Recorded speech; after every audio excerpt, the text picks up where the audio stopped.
And we're back. Merry Christmas, everybody. So today we're taking on the series boss battle Ardyn. And to do this, you're going to want a magic tank that can be built for 100% evade for some weird mechanic in this fight. This is another ridiculously easy fight, super disappointing. It'd be nice if they get back to really hard, challenging content, especially for some of the more veteran players who've got basically anything that can take on the challenges. As you can see, I'm bringing Shadow here for this. He gives a stack of Mirage that also fills LB gauge. So I'm pretty excited to use him. I just pulled him, so I'm pretty excited to use him. So yeah, we're going to take a look at the boss and see what kind of moves he's got here. And so Ardyn, pretty basic. You know, you can either choose to use attack damage or magic damage. You can only break his attack and magic. And basically there's 3 phases to the fight, up until 49%. He's going to do this AoE magic attack, so you're going to want a magic tank for that, and a bunch of single target attacks that ignore provoke. Once he crosses that threshold, he's going to do some weird hybrid attack that can be covered and evaded, so that's why your magic tank is going to want 100% evade. But basically after you cross the 50% threshold, you're not going to take any more damage for the rest of the fight. And so yeah, I thought it'd be fun to bring Shadow here since I just pulled him. And man, I wanted to see how it went. I did it first time with Elena, but I really wanted to use Aurora Faravia, and for some reason Aurora Faravia is gone from my friends list. Just nobody's using her anymore. I had like 12 or 14 of them, and now they're all gone. I specifically went to find some and I just couldn't. I don't know, they just disappeared. Like I said, it's a super easy fight. Turn 1 is the trickiest of the turns because you don't have your full mitigations up. And actually Shadow pairs really well here with anybody who needs LB, you know, their LB for their main moves like Charlotte. So with Shadow and the way I've got Charlotte built, she's going to be getting her LB on turn 2, and it's just really neat. And so it's this raised weapon, that's the big attack that you're going to be taking. Then you're going to be taking a whole bunch of these single target attacks that can't be provoked.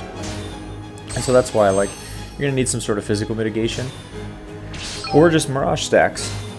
And yeah, the fight just carries on basically. So as you can see, she got her LB from Shadow's move there. I would have done this fight with Shadow as my DPS, but I had 0 people on my friends list, so there was just no hope of that. But luckily I found a friend, Aurora Faravia, who did not have any human killer whatsoever, so this fight could have went a lot faster, but hey, what can you do? Also pulled a Folka. Actually, I'm completely out of Cactars. I went from having Ayaka as my best healer like 2 weeks ago, and now I've got Myra, Folka, and Aerith all at 7-star. So now I have an abundance of healers. But yeah, Aurora is pretty strong for this fight. Hio would also be really good. He gets that monster man-eater buff from his one move there, whatever it's called, Bloodthirsty Swordsman or whatever it is. He would obliterate this fight. So yeah, yeah, like I was saying, it'd be nice if they released some harder content.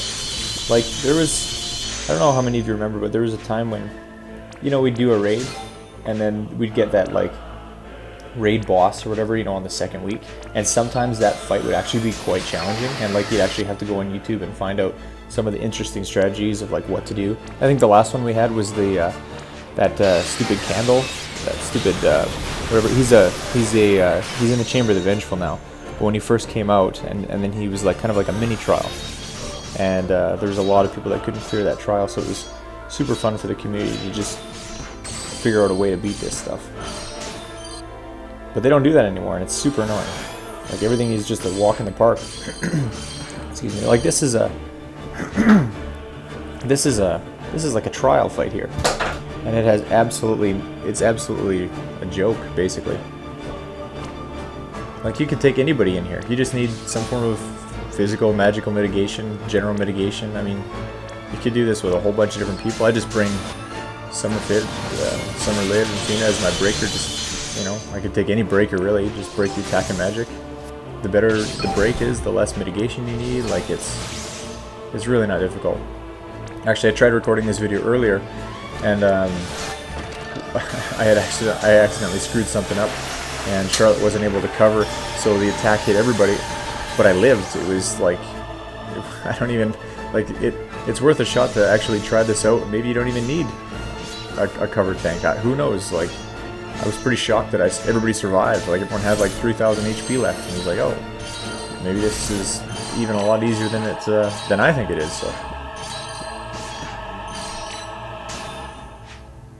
anyways, we're just trying to get him pushed to the 50% threshold, and then the fight will change and become really easy. He will buff himself, but you just dispel it and just keep going.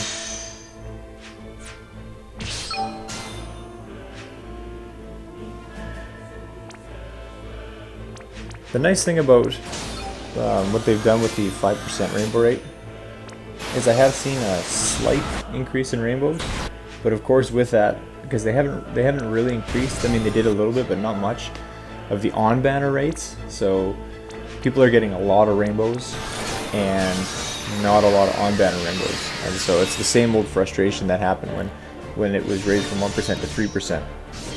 Everybody was kind of freaking out. A lot of rainbows, tons of off-banner rainbows. But whatever, like I pulled one ticket on the Noctis banner, and it came down a rainbow, and I was like, no way, this is impossible. But it ended up being, I can't remember. Somebody that I thought, oh, Renoa, yeah, somebody that I thought should have been out of the pool, but no, there she is. I think that's number 7, Renoa, number 7 for me. So it was like, same old frustration. Alright, 49%.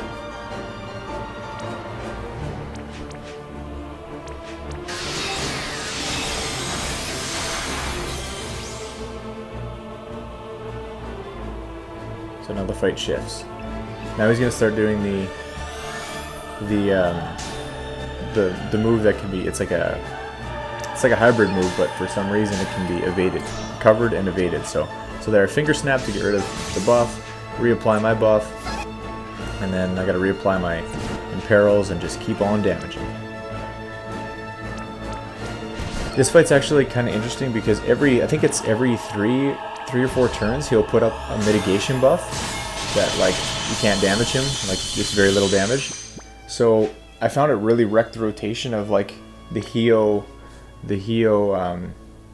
and Chair Rain, like King Rain combo. Like it seemed like the second they were the turn they were ready to use their LBs, he had his mitigation up, and so it kind of like you kind of have to sort of delay a turn or try to push without the proper imperils, and it was kind of annoying. So I think to do this fight without any frustrations, you could just go in with somebody like Aurora Frevia who doesn't care really what the rotation is. You know, you can imperil on any turn, you can damage on any turn. Once you get things going, you're going flat out, and that's probably the best.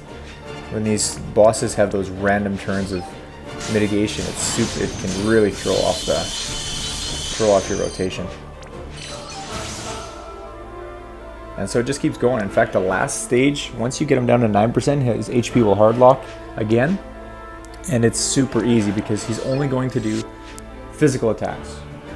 And again, the stacks of Mirage, and then you got general mitigation and physical mitigation. You basically can't die. If you made it to the last stage of the fight, you know, unless you get, I just horribly unlucky with RNG where he attacks the same person over and over and over and over again. Yeah, you're fine otherwise. See, like it's, yeah, I don't know. Like you go from fighting the Blood Moon, and then these are the trials that are coming out after. I did this fight my second try, again, without looking at any of the wiki.